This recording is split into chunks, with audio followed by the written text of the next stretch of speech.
I believe, excited na po tayo para sa mensahe po natin ngayon. You know, ang lagi pong pasya ng puso ko po sa pagmemensahe kung ano po talaga ang leading ng Panginoon. And I feel that God is leading me to share the message of encouragement sa bawat mga nanunood po sa atin, sapagkat reality po ito that as we travel dito po sa ating pong buhay Kristiyano sa lupa, marami pong mga challenges na ating pong makakaharap. So ilang message po ito na aking pong talagang pinagpasyahan sa leading ng ating Panginoon, of course, ng Banal na Espiritu.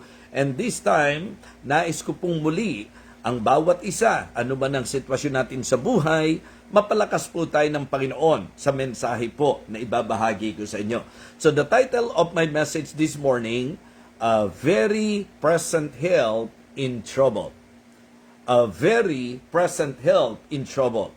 Kukunin po natin ang Psalm chapter 46 verse 1 as our text this morning. Again, Psalm chapter 46 verse 1. God is our refuge and strength, a very present help in trouble. Again, God is our refuge and strength, a very present help in trouble. So, ang refuge, ito po ay protection, mga kapatid. So, ang Diyos ang ating proteksyon at ang ating kalakasan. At yung idea po, mga kapatid, a very present help, di ba? In trouble. So, napakaganda po na mabigyang pansin po natin na ang ibig sabihin, God is readily available. In fact, makikita nyo po sa message natin that our God is able, that God is accessible, and God is available. Sa usapang pong tulong ng Panginoon, ang ating pong Panginoon ay able, available, and accessible. Okay? The expression carries the idea of being always ready. Okay? Readily present, mga kapatid. Yan po, at masusumpungan. Yan ang napakaganda. Naalala ko po yung sinasabing madalas ng aking pong isa sa matalik na kaibigan, Pastor Perdy Laus. Ay nako, ako po ay madaling lapitan. Mahirap lang masumpungan. Okay? So, ito po ang masasabi po nating kagandahan sa usapin ng ating tulong, sapagkat ang ating Diyos ay able, available, and accessible. Sige po, para sa gabay ng Panginoon, tayo po'y manalangin. Let us pray.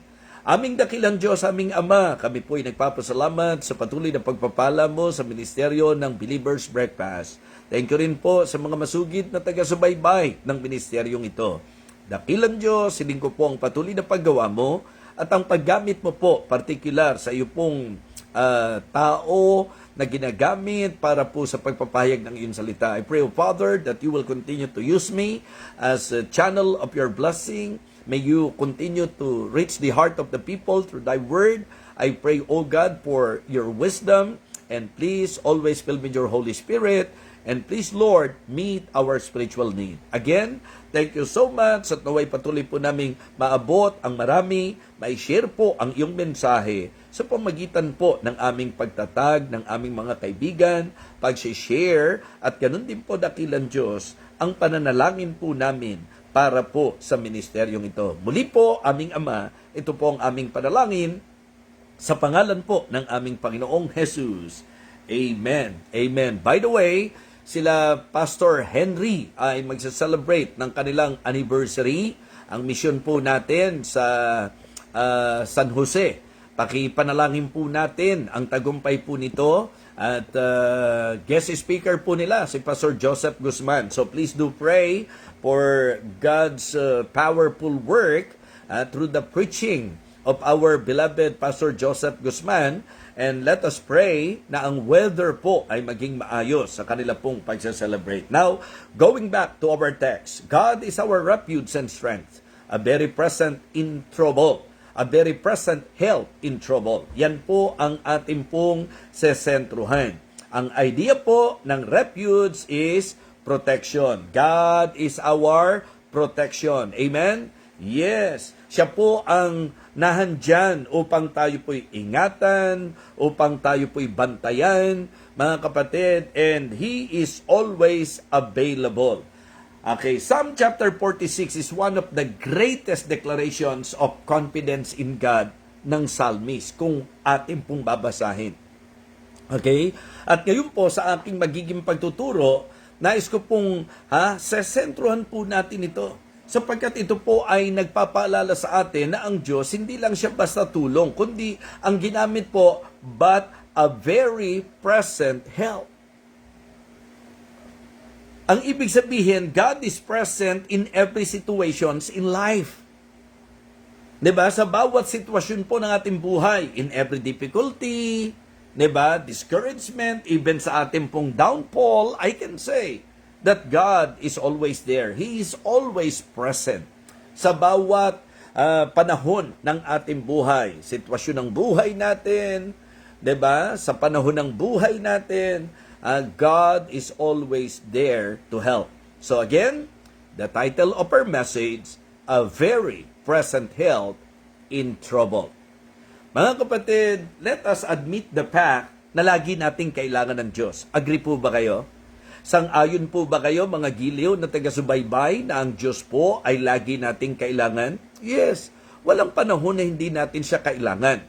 Kailangan natin siya sa bawat pangyayari sa ating buhay. Kailangan natin siya sa bawat sitwasyon ng ating buhay. Kailangan po natin siya sa bawat hamon sa ating buhay, pagsubok man, tukso man, sa lahat ng pagkakataon, lagi nating kailangan ang Panginoon. And the good thing about our God, according to our text, ang sabi po, God is our refuge and strength, a very present help in trouble. Kaya nga, yun po mga kapatid, actually, yun po yung isang mensahe na po pwede nating i-expound as what I mentioned in my introduction. That the message is about God's ability, the ableness of God. Yes, He's able. Our God is able. Amen? Okay? And the good thing, aside sa pagiging able, He is available. Nandyan lang po siya, inaccessible. We can reach Him, mga kapatid. And He is more than willing na tayo po ay Kanyang abutin. So, atin pong tanggapin ang katotohanan na lagi nating kailangan ang Diyos. Okay? So, dito po sa akin pong ibabahagi po sa inyo, ito po ay masasabi po nating mensahe na talagang tutukoy po sa atin sapagkat kumbaga, ito ang realidad sa buhay maging ng mga Kristiyano. At tayo naman po'y particular sa usaping Kristiyano. Kasi bilang Kristiyano, taong-tao rin po tayo. At itong mga puntos na ibibigay ko po sa inyo, ito po, sabi ko nga kay PNG, kasi yun po yung aming tandem. Ano po? I always want to call him. Maring may mga ibang helps na po pwede po tayo, pero knowing Him, and even Ma'am Risa, sila po ang aking madalas tinatawagan kapag ka po naglalagay na po ng message ang Panginoon sa akin. At ito nga po, mapapansin nyo po na para talaga mas safe, even yung ating pong mga pinag-aaralan, yung title po natin, hindi na po natin inilalayo doon na mismo, doon sa ating pong teksto. And I believe, it is very encouraging to know na ang talatang ito ay napakalaking help sa atin. To know that God is a very present help, ito po'y malaking help na alam natin na ang Diyos ang siyang katulong po natin. Again, sa lahat ng sitwasyon. Sabi ko, PNG, tingnan mo nga yung line up ng not because siya po ay superior ko. No. That is actually respect sa kung ano yung kakayahan na ibinigay ng Panginoon. And just to make sure, nang isa-share ko po sa inyo, maging sa usapang grammar po ay tama. Okay? So again, it is good to be encouraged through this message, mga kapatid, entitled, A Very Present Help in Trouble. At ang aking pinatutungkulan ay ang Diyos. Amen? Yes. a very present help in trouble. And let me share with you now the points that the Lord gave me. Number one, when we are weary, God is our help. Kapag tayo po ay nanghihimagod, ang Diyos po ang ating katulong. Ang Diyos ang tulong para po sa atin.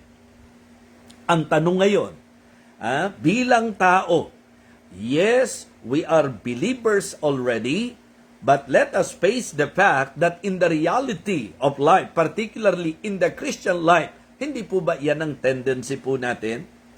Yun po ang reason kung bakit sinabi po ni Apostle Paul, and let us not be weary in well-doing, for in due season we shall reap if we faint not.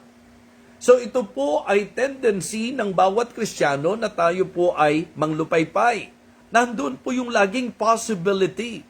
And of course, malaki po ang kinalaman ng trouble. At yung trouble dito po sa ating teksto at sa ating pong title ay pwedeng mag-represent sa talagang mga atake sa buhay po natin o karanasan na po pwede pong nagiging problema sa bawat isa po sa atin. Well, ito ang gusto kong diinan po natin ngayon. When we are weary, diba? Normal po yan. Nangyayari po talaga yan. So mga kapatid, hindi po believable na sasabihin po natin na hindi tayo dumaranas o dumarating sa punto ng buhay natin na medyo tayo po ay nanghihimagod na tayo po ay nanglulupaypay na, mga kapatid. At dito, gusto ko pong bigyang diin yung invitation ng ating Panginoong Jesucristo. Okay? Ang ating pong Panginoon ay nag-aanyaya sa sino mang napapagal at nabibigatang lubha. Okay? Matthew chapter 11 verse number 28, "Come unto me all ye that labor and are heavy laden, and I will give you rest." So when we are weary, God is our help. God can give us rest. At yung rest na pinag-uusapan natin, panatag na kaisipan. Panatag na kaisipan. Di ba? Yung pong masasabi nating kagaangan sa ating pong puso. Yes, our God is more than able to help us in times of trouble. Siya po yung very present help in trouble. So, when we are weary, wag na nating ikaila. Harapin na natin ang katotohanan. Maybe presently, you are in that situation na medyo nanglulupaypay ka na medyo nangihina ka na medyo nangihimagod ka na. Sinasabi ko po sa inyo ngayon na sa ating pong weariness, God is our help. Maganda po na may mga tao na nakaka-encourage po sa atin, pero hindi po reliable ang tao. Hindi po tayo po pwedeng gumarantiya sa tao. But listen, ang Diyos po natin, a very present help in trouble. He is reliable, mga kapatid. We can completely, di ba, rely on the Lord. Ibig sabihin po, yung pagka ikaw ay lumapit na sa Kanya, siya ang tulong sa atin, siya ang katulong po natin, siya po ang saklolo natin. So when we are weary, mga kapatid, remember, God is our help. A very present help. Sa panahong tayo po ay nanglulupaypay. Second, maganda rin po yan eh. When we are worried, hindi ba nangyayari po yan? Na tayo po ay nag-aalala, na tayo po ay nababalisa, being human, kahit Christian pa tayo, nandoon po yung realidad na tayo po ay dumarating sa point na nangangamba, nag-aalala, nababalisa, natatakot, mga kapatid. Diyan naman po pumapasok yung pong idea ng sinabi po ni Apostol Pablo. In Philippians chapter 4, verses 6 and 7, ang sabi po niya, "Be careful for nothing, but in everything by prayer and supplication with thanksgiving, let your requests be made known unto God. And the peace of God which passeth all understanding shall keep your hearts and minds through Christ Jesus." Mga kapatid, when our minds are troubled, di ba? Kapag yung kaisipan po natin ay talagang gusto ko malaman nyo, that God gives us peace. Diba? And the peace of God which passeth all understanding shall keep your hearts and minds through Christ Jesus. So when we are worried, mga kapatid, God is our help. So yung una natin, when we are weary, God is our help. Ngayon naman po, when we are worried, God is our help. And then thirdly, deep thinker is right. When we are weak, God is our help. Kapag naman po tayo ay mahina, iba pa po yung nanlulupaypay, nangihina, nangihimagod, nangangamba, natatakot. Ito po, kung nakita natin na tayo po yung weak, mahina talaga, mga kapatid. Remember, God is our help. A very present help. In weariness, in worries, kapag worried po tayo, and when we are weak, kapag hindi natin kaya, 'di ba? Sa lahat ng pagkakataon na hindi natin kaya, mga kapatid, remember God is our help, a very present help in trouble. Naalala ko po, may isang kanta noon na actually ginawa po naming yung parang nagkakatuwaan, yung Just a Closer Walk with Thee. Ang sabi po ng lyrics noon, 'di ba? I am weak and thou art strong. Yun po yung pinaka-idea. Si Apostol Pablo po, dumating sa punto na meron siyang naging kahinaan at yun yung kanyang karamdaman. Siya po'y very much affected nung kanyang karamdaman sa usapang pain, mga kapatid, discomfort. Sabihin na po natin na talagang hindi po madali yung karamdaman. Hindi po masimpleng sakit, mga kapatid, na siya po'y nagkaroon ng thorn in the flesh, and because of that, hinang-hina po siya. Kumbaga, he besought the Lord thrice because hina po niya, mahina po siya, mga kapatid. Pero doon, nung siya po'y sabihan ng Panginoon that my grace is sufficient for thee, di ba? Na-realize po niya na sa kanyang kahinaan, ang Diyos ang kanyang kalakasan. Mga kapatid, tandaan niyo po ito. Kapag tayo po ay mahina, nangihina, siya po ang nagbibigay ng kalakasan sa atin. Mga kapatid, He giveth power to the faint, and to them that have no might, He increaseth strength. That verse, mga kapatid, saan po yan? Sa Isaiah chapter 40 and verse 29. Diba? Ito po yung idea na sinabi po, thou hast not known, thou hast not heard, that the Lord, the everlasting God, fainteth not, neither is weary, there is no searching of His understanding. Yung mga kabataan, mapapagod, manglulupaypay. Pero siyang naghihintay sa Panginoon. Tama po? So mga kapatid, mga minamahal, always remember that when we are weak, God is our help. In fact, maganda nga po yun na kumikilala tayo na mahina po tayo. Huwag po tayong mag-pretend. Diba? Kasi yan po ang hirap kahit sa buhay po namin bilang pastor.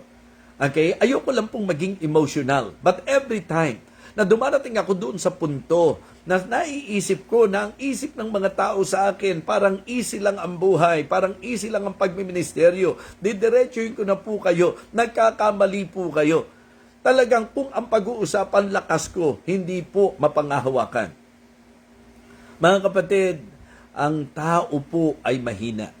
Kaya napakalaking bagay na may laging tulong po para sa atin. A very present help in trouble. Ang Diyos po natin, ang laging nandiriyan. He is always present, mga kapatid. He is always with us kapag tayo po ay may mga pinagdadaanan. He will never leave us. He will never forsake us. Mga kapatid, kung nangihina ka o nakita mong mahina ka, God is our help. Sa Psalm chapter 147 ay pinakita naman dito that when we are wounded, 'di ba? When we are wounded, God is our help. Naranasan mo na ba na ikaw ay sinaktan? Naranasan mo na ba na ikaw ay nasaktan? Ang lagi ko pong sinasabi, yung sakit na pwede nating maranasan, po pwede pong sinadya at po pwede ring hindi sinadya.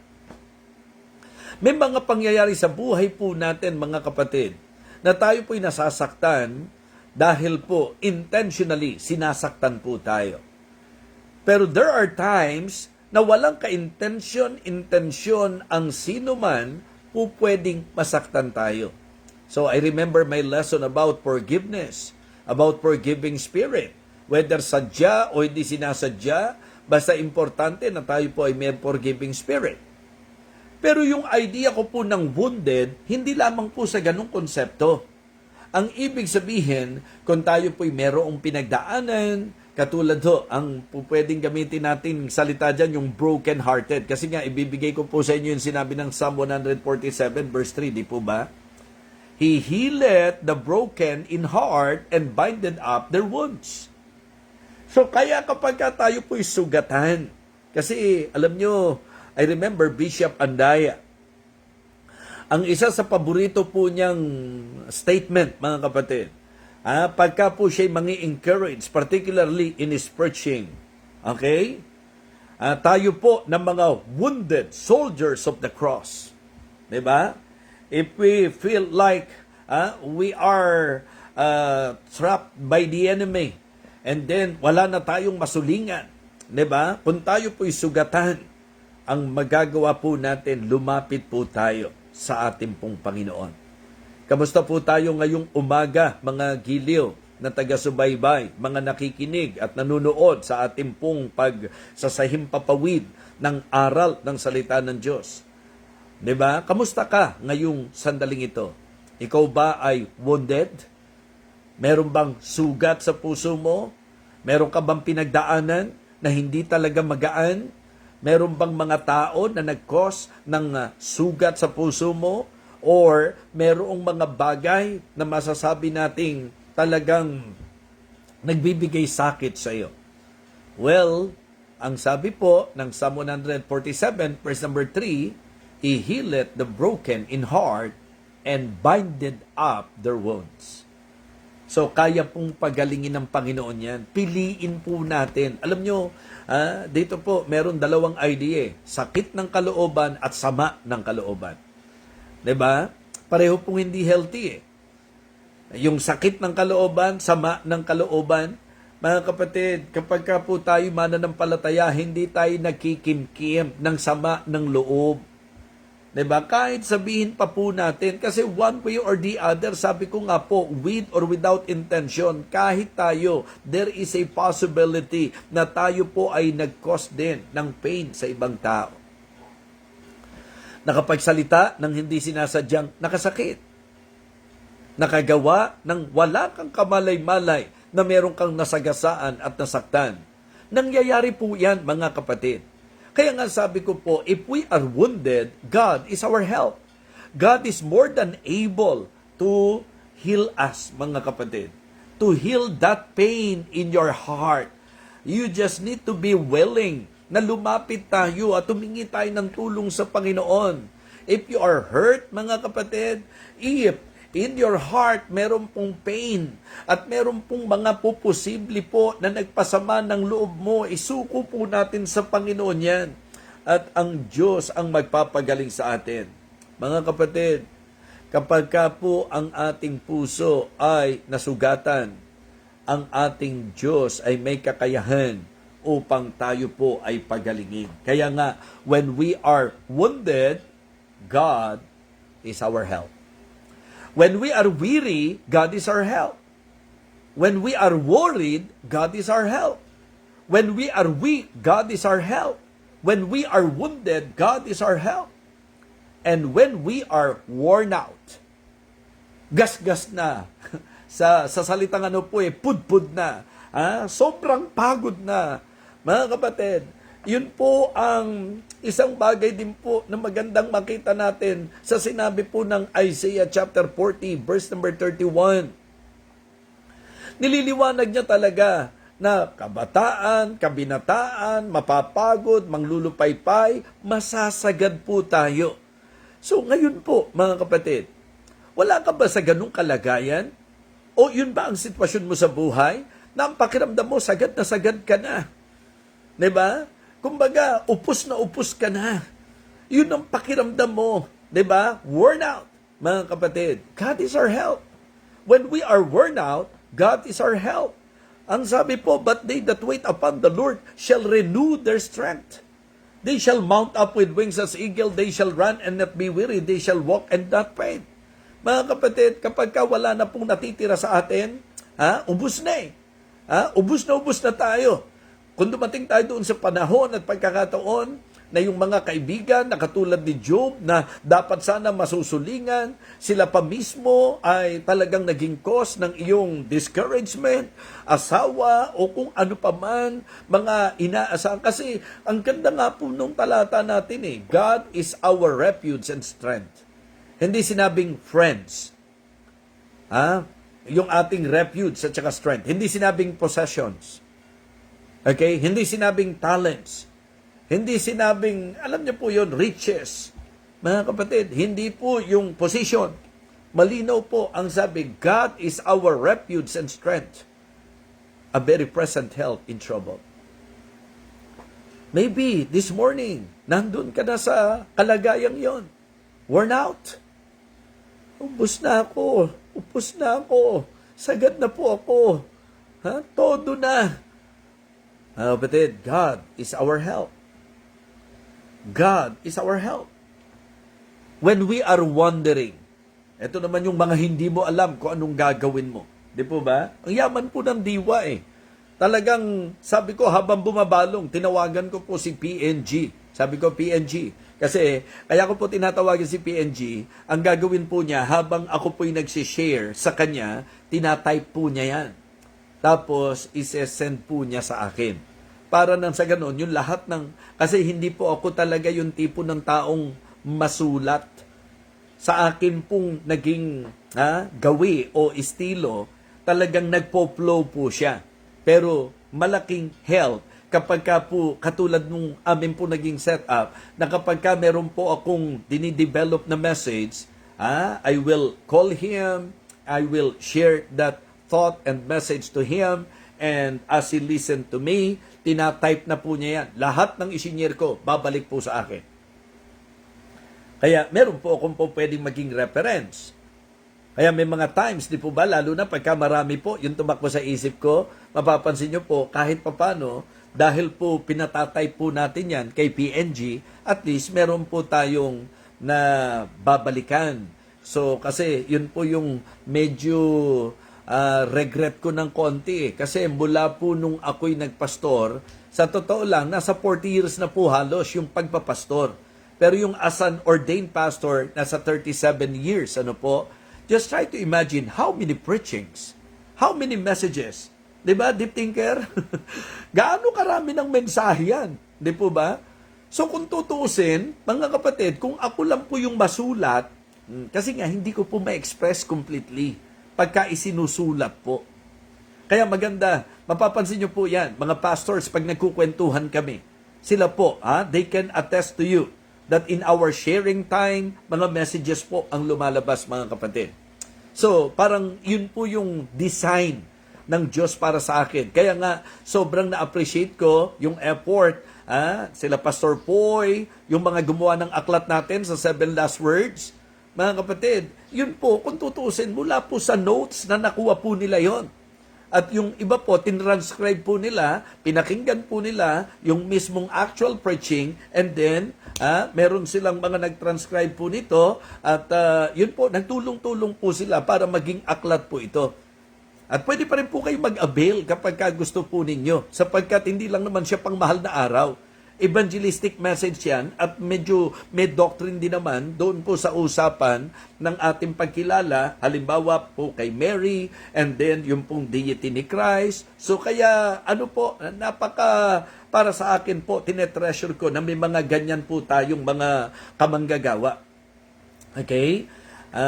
Dati nga po si Teacher Riza siya po lagi ang tinatawagan ko. Kaya lang, super loaded na rin po talaga si Ma'am Riza.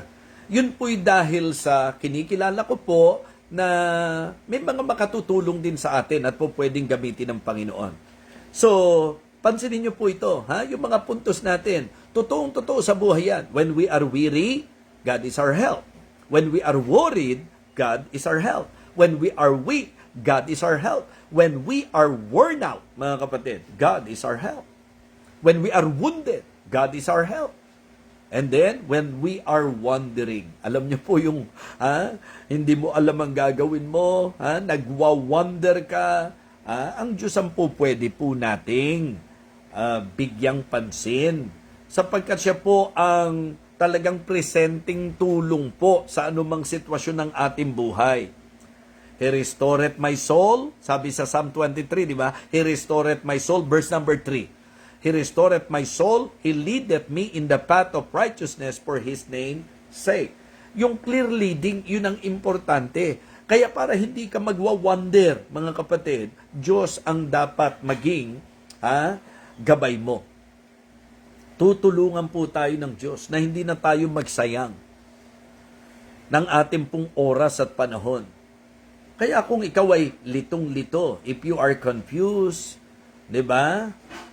You have nowhere to go, di mo alam, saan ba ako patungo nito? Ano ba ang mangyayari sa pasya kong ito? When we are wandering, God is our help. So, it is always good to be guided, mga kapatid.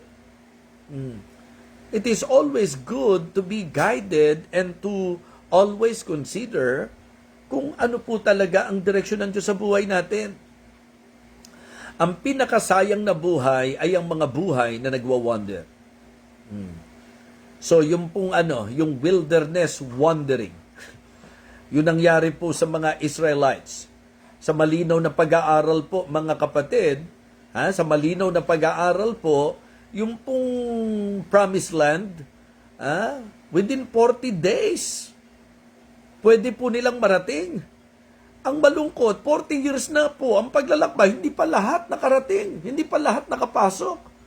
So saan sila? Sa wilderness, nagwander.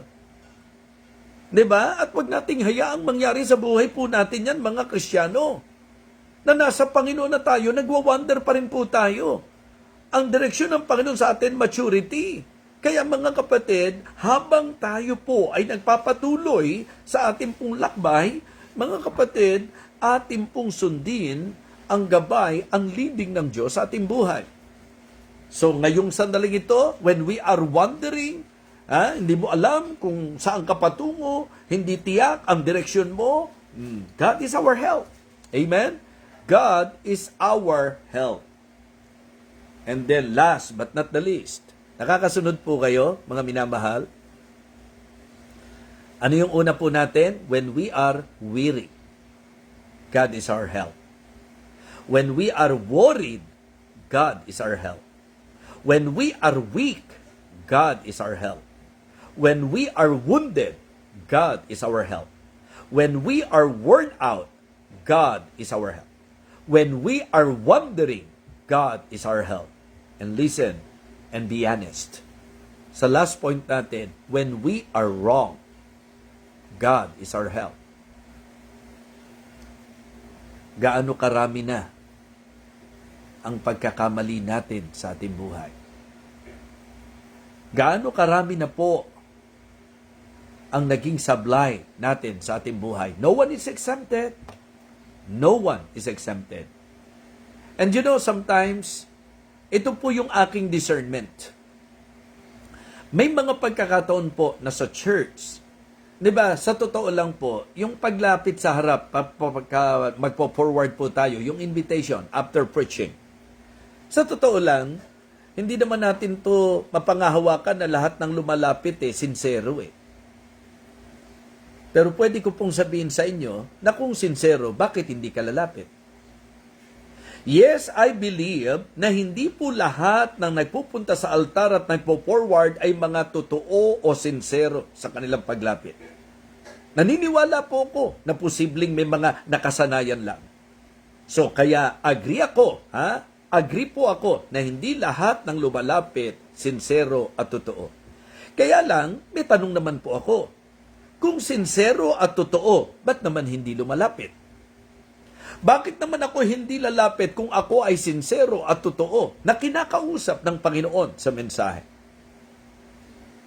Mga kapatid, mga minamahal, ang altar ay isang napakagandang lugar ng pagtatama ng kamalian sa ating buhay. Ang paglapit sa altar ay hindi paglapit sa pastor. Ang paglapit sa altar ay paglapit sa presensya ng Panginoon. Hindi po para pilosopuhin sapagkat ang presensya ng Diyos nasa lahat ng dako. But the altar was designed for us to somehow, surrender everything to God. Lalo na po kung tayo po ay may mga dapat talagang harapin sa Panginoon. Kumbaga, dapat ang bawat isa naintindihan na ang paglapit sa altar ay hindi dapat isang bagay na nakagawian lang. Ang paglapit sa altar ay dapat meron pong makatotohanang dahilan na alam mo na ang altar ang lugar na kung saan isusuko sa Diyos ang dapat isuko at pasasalamatan sa Diyos ang dapat pasalamatan. After listening to the preaching of God's Word, because I believe while preaching, the Holy Spirit is working at ang kanyang paggawa ay sa pamagitan ng conviction at kung talagang tayo po'y Kristiyano, it is but good na ma-feel natin the conviction of the Holy Spirit, not just merely emotion, but the conviction of the Holy Spirit. Kaya nga mapapansin nyo po sa invitation, tinatry natin na ang ating pong appeal sa tao ay sa emosyon. Kasi yun po yung mga lapit ng mga ilang oras lang, wala na yun. Pagka-emosyon lang. Lalo na kung naging routine, mechanical lang sa atin. So mga kapatid, why not consider this very important thing? That the altar, it is really designed for every believer na magpapakatotoo sa sarili. 'Di ba? Kaya nga ang ating pong laging sinasabi, sana po kung may mga nakikita tayong mali, wag yung mali ng kapwa natin, yung mali natin. So liliwanagin ko po, hindi lahat ng lumalapit sa altar totoo, pero nakapagtataka na may mga nagsasabing totoo at sincero, pero bakit hindi lumalapit? Hindi, kahit saan naman po, pwede kong i-surrender yan sa Panginoon. May disenyo po tayo sa church. Kaya ang altar, huwag niyo pong baliwalain. Kaya pakiusap ko lang, huwag kayong lalapit kung hindi kayo totoo. Pero pakiusap ko rin, huwag kang papigil sa dyablo kung ikaw ay totoo. If you are genuine, if you are sincere, if you are true, don't allow the devil to hinder you, to stop you sa paglapit po sa altar. So, yun po yun. At pakiusap ko sa inyo, huwag nyo pong makagawi ang lapit lang kayo ng lapit sa altar kung di naman kayo totoo. Kasi nagdadaglag lang tayo ng mali. Pero deeper sa sinasabi ko sa inyo, when we are wrong, God is our help. Mga kapatid, makikita nyo po na sa Hebrews chapter 12, ang mga totoong anak ng Diyos, pagka mali, itinatama ng Diyos. Okay? Pinapalo ng Panginoon.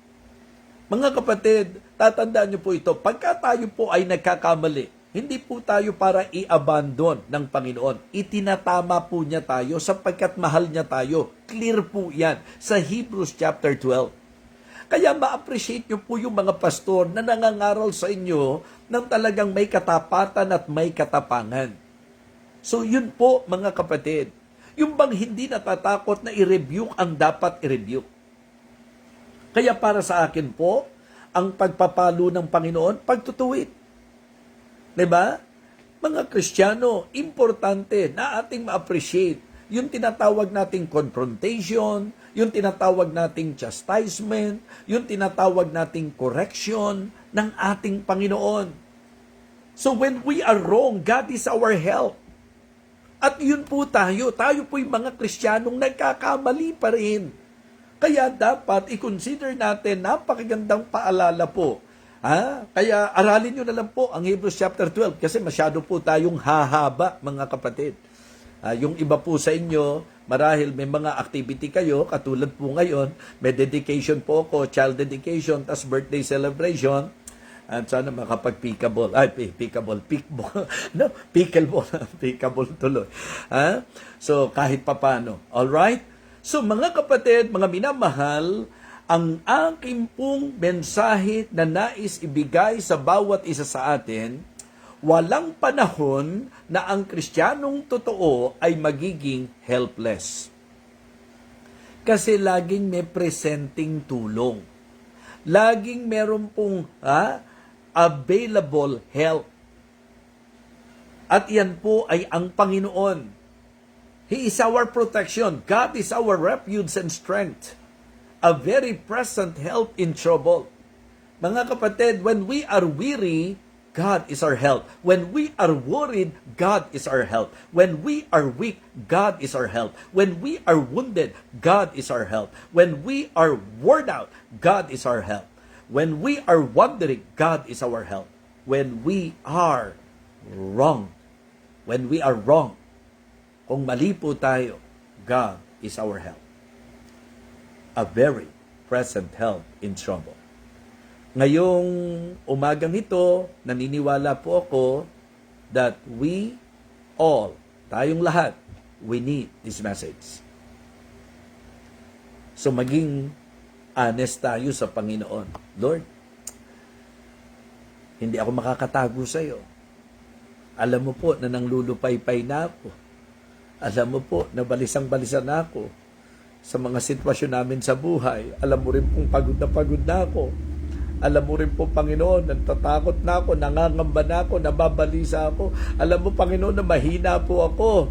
Alam mo, Panginoon, na hindi ko po alam ang gagawin ko. Alam mo, Panginoon, ang kamalian sa buhay ko. Tulungan mo ko, Panginoon. Yan po ang maging prayer po natin ngayon. You know, ang message natin ay nagnanais na magpaalala na laging may tulong sa usapang buhay natin sa Panginoon. God is able, God is available, and God is accessible. A very present help in trouble. Hindi ba malaking pagpapala ang message na ito? Hindi ba napakahalagang paalala ng mensaheng ito? Nawa, atin pong i-enjoy ang laging available na tulong ng Panginoon anuman ang ating kalagayan sa buhay. Let us pray. Aming Ama, aming dakilang Diyos, nagpapasalamat po kami sa napakagandang mensahe na ipinarating mo po sa amin. Hiling ko po, Panginoon, na kami po ay laging magtiwala sa iyo. Panginoon, sa amin po naging pagtalakay ngayong umaga, sino man po ang merong panglulupaypay, sino man po ang merong takot, pangamba at pagkabalisa, sino man po sa amin ang nangihina, sino man po sa amin, dakilang Diyos ang sugatan, sino man po sa amin ang sagad na at talagang ubus na Panginoon, sino man po sa amin ang mga hindi alam ang gagawin, nagkamali, dakilang Diyos, nawa ngayon po ay naging lakas namin ang paalalang lagi pong may laang tulong sa amin sapagkat ikaw ang amin pong laging saklolo. Lord, thank you so much for this message. I pray, O Father, that you will continue to help each and every one of us. Thank you for blessing this ministry. Thank you for using your humble servant. Thank you for allowing me and for giving me this great privilege, Heavenly Father, na maging channel ng iyong blessing. Salamat po, Ama. Naway nasagot ang tanong sa aming puso at aming mga pag-iisip. Ito po ang aming panalangin. Muli po, pagpalain mo po ang anniversary ng Living Water Baptist Mission San Jose sa pangunguna po ni Pastor Henry at ang aming pong speaker ngayong sandaling ito. Thank you so much. In Jesus' most precious name, Amen. Amen. Purihin po ang Panginoon.